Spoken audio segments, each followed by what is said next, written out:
जब हम भारत की बात कहते हैं तो केवल एक देश नहीं बल्कि एक सभ्यता की बात करते हैं। एक विचार जो सिंधु के किनारे जन्मा और हिमालय से सागर तक फैला। एक भारत जो समय के साथ टुकड़ों में बंटता गया। यह कहानी है उस भारत के एक भूले हुए हिस्से की, बलूचिस्तान की। अखंड भारत एक भू राजनीतिक अवधारणा नहीं बल्कि सांस्कृतिक एकता की परिभाषा थी, जहाँ धर्म, भाषा, कला और दर्शन की विविधता ने एक साझा चेतना को जन्म दिया।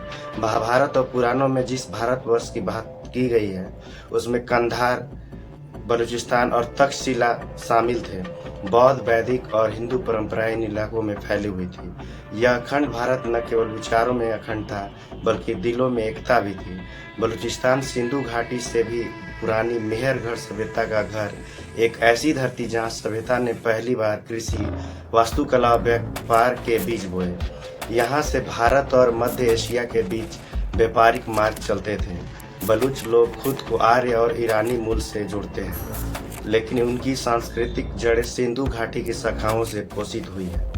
7वीं शताब्दी में इस्लामी आक्रमणों ने इस क्षेत्र को प्रभावित करना शुरू किया, लेकिन बलूच अपनी स्वतंत्र पहचान बनाए रखते रहे। ब्रिटिशों ने बलूचिस्तान को 3 हिस्सों में बांट दिया, एक सीधे उनके अधीन, दूसरा खान ऑफ कलात के अधीनता में और तीसरा ट्राइबल एजेंसी में।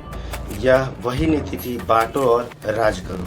15 अगस्त 1947 को भारत और पाकिस्तान आज़ाद हुए, लेकिन इसी बीच 11 अगस्त को बलूचिस्तान ने भी खुद को एक स्वतंत्र राष्ट्र घोषित किया।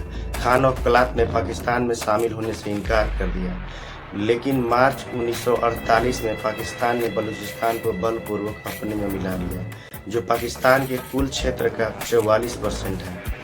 एक राष्ट्र जन्म लेने से पहले ही कुचला गया। बलूच लोगों ने कभी भी इस जबरन विलय को स्वीकार नहीं किया। पिछले 7 दशकों में लगभग 5 बड़े बलूच विद्रोह हुए हैं। आज भी वहां हजारों लोग वहां सड़कों पर प्रदर्शन कर रहे हैं। बलूच लिबरेशन आर्मी वहां पर एक्टिव रहती है, सोशल मीडिया के जरिए भी अपना आवाज उठाते रहती है। बलूचिस्तान एक जलता हुआ जख्म बना हुआ है।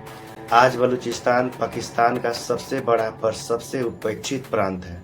यहाँ प्राकृतिक संसाधनों की भरमार है, जैसे गैस, कोयला और खनिज यहाँ पे काफी मात्रा में है, लेकिन इसके बावजूद यहाँ के लोग गरीबी, बेरोजगारी और सैन्य उत्पीड़न के शिकार हैं। बलूच राष्ट्रवादियों के लिए भारत आशा की किरण है। उन्होंने खुले तौर पर भारत से समर्थन मांगा है। 2016 में भारत के प्रधानमंत्री द्वारा बलूचिस्तान का मुद्दा वैश्विक मंच पर उठाया गया। चीन पाकिस्तान आर्थिक गलियारा CPEC बलूचिस्तान की आत्मा पर एक और हमला है, लेकिन बलूच युवा अब जाग चुके हैं।